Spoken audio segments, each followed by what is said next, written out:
Praise lord.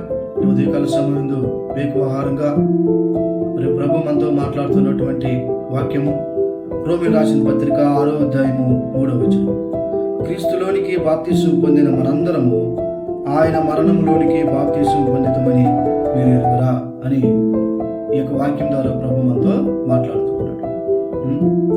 మొదటి మానవుడైనటువంటి ఆదాము ద్వారా మనం జన్మించబడితే మరి రెండవ మానవుడైనటువంటి మనుషు కుమారుడుగా మరి లోకానికి వచ్చినటువంటి ప్రభువైన యేసుక్రీస్తు ద్వారా మరి బాప్తిస్మం అనే అనుభవంలోనికి మనం బదిలీ చేయబడ్డాం.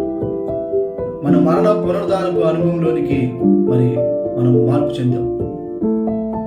బాప్తిస్మం యొక్క అనుభవంలోనికి మనం రావడం అంటే ప్రభు అయినటువంటి యేసుక్రీస్తు యొక్క మరణపు అనుభవంలోనికి మనం వెళ్ళటమే. ఆయన మరణం మనల్ని ఏం చేస్తుంది అంటే మనల్ని లోకం నుండి వేరుపరిచేదిగా ఉంది.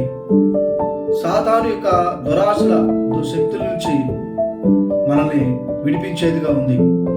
సాతాను యొక్క శక్తుల నుంచి మనం విడిపించేదిగా ఉంది. శరీరేచ్ఛ నుంచి మనం విడిపించేదిగా ఉంది. లోకం యొక్క ఆచారం నుంచి మనం విడిపించేదిగా ఉంది.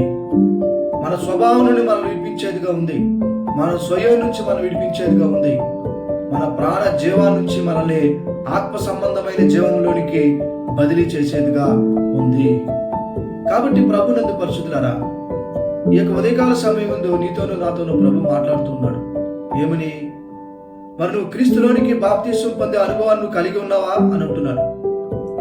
ఒకవేళ కలిగి లేకపోతే నువ్వు కలిగి ఉండు.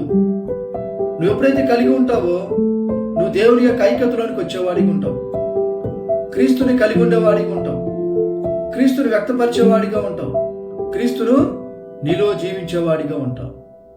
కాబట్టి ఈ ఉదయకాల సమయం వేకువహారంగా ప్రభు మాట్లాడుతున్నటువంటి వాక్యము, నువ్వు క్రీస్తులోనికి బాప్తిస్మం పొందినటువంటి వ్యక్తిగా ఉన్నావా అని అడుగుతూ ఉన్నాడు. కాబట్టి అటు కృపలోనికి ప్రభు తీసుకెళ్ళును గాక. ఆమెన్. Praise lord. హల్లెలూయా.